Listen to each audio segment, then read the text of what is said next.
You are graduating pretty soon or just graduated from nurse practitioner program. First of all, congrats! I know it wasn't easy to go through nurse practitioner program and learn so many things within such a short period of time. You should be so proud of yourself. Now it's turn to start looking for a nurse practitioner job, and you must be very excited to start working as a nurse practitioner.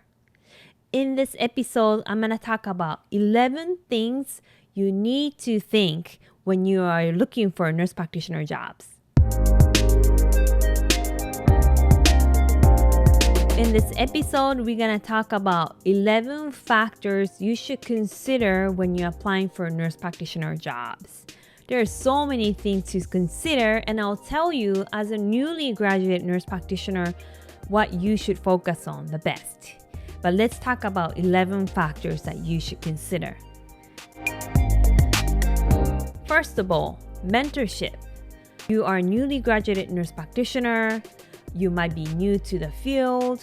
For example, for me, when I graduated from nurse practitioner program, I graduated from family nurse practitioner program, and I had pediatric nursing background. But I decided to work in women's health field. I didn't have women's health experience, so this field was totally new to me. I knew that I really needed a mentorship because I didn't want to screw up. I didn't want it to hurt my patients. I wanted to provide safe care. As a newly graduated nurse practitioner, definitely mentorship is something that you really need to consider. And I think that that's one of the most important things as a newly graduate nurse practitioner, because other factors that we're going to talk about later on are also important, but this period of being newly graduate nurse practitioner is critical. You don't have it again, because this is a great time to ask questions. You're not expected to know everything. So this is a great time to make non-critical mistakes, but you learn from the experience, and then also ask questions so you can figure out and then get the right information. You don't want to miss this opportunity and you practice on your own without getting feedback and then keep doing the wrong thing over and over and years and years and years.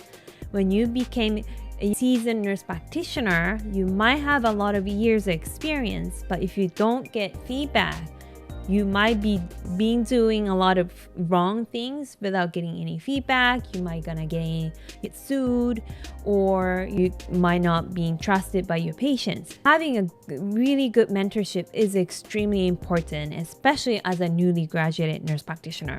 When you consider a mentorship, you need to think about, is there anybody particularly that you can ask questions? How can you contact that person? How long can you be under the wing of that mentor? Those are the things that you should ask when you do job interview, because that might be something that can really determine your decision of which job that you want to take. For me, that was one of the most important things as a newly graduate nurse practitioner. And because I wanted to make sure that I get a good feedback and improve my skills, I asked my supervisor, which was an OB/GYN physician in a private practice, to review my notes so that she could give me feedback. She told me I never really completely screwed up, but she also can give me advice on how I can improve my notes, which was really, really helpful. I've been told multiple times that my colleague nurse practitioner really loved my notes. And I think that's because I got so many really useful feedback from my supervisor when I was a newly graduate nurse practitioner. That's one thing you should definitely ask more in detail, not just like, oh, is there anybody I can ask for advice? But you should just ask more in depth. How can I get advice? Can I have somebody to read my notes, just make sure that I'm not missing anything? Or how can I access to that mentor? Is it through the text message, through the phone, or is she available anytime? Or you need to get the detail as much as you can, because the mentorship, the support is really important, especially as a newly graduated nurse practitioner. Second factor you should consider is how many patients, the number of patients you are expected to see per day. This is really important, especially as a newly graduated nurse practitioner. Of course, you're still new. You have a lot of things that you need to learn. You're still learning. It takes time for each visit. It takes longer time to see each patient because there might be some conditions that you're unfamiliar with or unaware of. Then you have to quickly research on using UpToDate or whatever resource that you usually use. So it takes time to see each patient. But you should ask, how many patients am I expected to see? There was a time that I was considering of changing my job. This is years ago.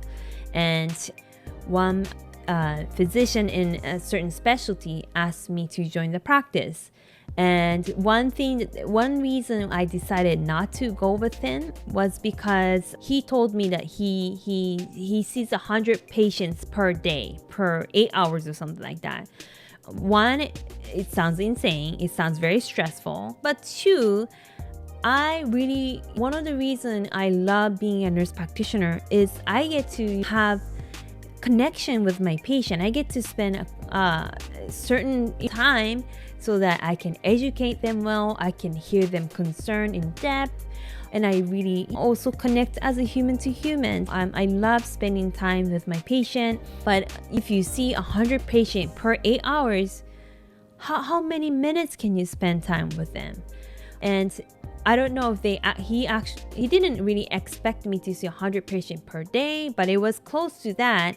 And I was talking to my friend who was a classmate from master's program, and she told me, Miki, that's insane. You're probably not gonna enjoy the job. And that struck me, and I realized that's so true. I don't think I will love the job. Something to consider is how many patients are you expected to see per day. If you're fast-paced and not really fast-paced, that might work for you. But if you love spending time with patients, educating, listen to their concerns and stories, you might want to make sure that it's not that crazy. Maybe like for 8 hours, 18 patients, 20 patients per 8 hour, or 16, whatever it is. But that's something to consider as well. Third thing you should consider is a shift. Is it 8 hours times 5 days, or is it 12 hours times 3 days, or is it 10 hours times 4 days? Because it makes a huge difference. For my first job was 8 hours, and every other week it was just 5 days. But every other week I had it to work Saturday morning, Wednesday morning, and I'm off Wednesday afternoon, then Saturday morning and off Saturday afternoon. It's still 40 hours, but I was working six days a week, and I was pretty unhappy. I didn't have time to do anything else but work. I was pretty exhausted. Then I changed my job, and my current job, I do 10 hours shift times 4 days. And as you know, I have a lot of projects going on, so it's not like that's not the only job that I have. But I really love working 10-hour shift because 10 hours is just perfect. It's not too long. I honestly don't think I can tell a difference between 8 hours and 10 hours. It's just 2 extra hours. But if it's 12 hours, I will probably be too exhausted to go for surfing after work or go to gym. I think 10-hour shift is just a perfect sweet spot for me. But it depends what you want to do. If you work 12 hours times 3 days, you have more days off, so you might be able to go on trips or without taking PTOs. Or 8 hours work for you better because you have children and you have to pick them up from daycare or whatever it is. But you definitely, shift is a very important thing to consider. Fourth thing is wage or salary, basically money Of course, it is important to consider how much do you get paid? How do you get paid? Is it based on how many hours do you see? Or if it's salary based, it's set. But is there any bonus? Sometimes you get bonus because you see certain amount of patients, which you may not get it right away as a newly graduate nurse practitioner, or you may get paid. But it is hard for newly graduate nurse practitioner to be productive, meaning seeing so many patients, because you haven't built your patient panel yet. But it's good to consider whether there is a chance to increase your income by getting bonus. You should qualify about that, because if you can get bonus through the productivity, you might feel more motivated to work harder. Also, another thing to ask about is there any annual raise? Is there any chance to be promoted? You should qualify that before you sign on to get the job. Fifth thing is benefits. Benefits definitely is crucial because you're gonna be a nurse practitioner for many years, and not only that you wanna get income to sustain your life right now, but you wanna make sure you can retire when you get to a certain age, and you don't have to worry after retire about how to live, where do you stay, and stuff like that. Benefits are definitely one of the important things to consider. Sixth thing is continuous education, or CE. So most of the time, nurse practitioners get continuous education, meaning that you get paid time leave that's separate from PTO that you can use to attend conference or online training, and then you probably gonna get money to use for travel to get to a conference, or to pay for the membership for online courses or resources. You should ask about how much you can get, how many hours of CME or CE hours you can get. And you should compare. If you have multiple job offers, you should compare and then see which job looks better for you. Seventh thing is PTO. PTO is very important. We need to have a good work-life balance. I truly believe that us enjoying our life in general really makes us be a better clinician. Because if we love working, I feel very excited to go to work, see my patients, because I also have great time off. Like I go surfing, I go gym, I go on travel quite often. I get to spend time with my loved ones and friends. So I feel really refreshed, and when I go back to work, I'm very excited. That's what I love to do, and I really love my work, and I feel like I can be the best version of myself. I can give the best service I can provide. But if you don't have time off and you always feel like you're working, you might wear off and is stressed out, and you might not be able to be the best nurse practitioner that you can be.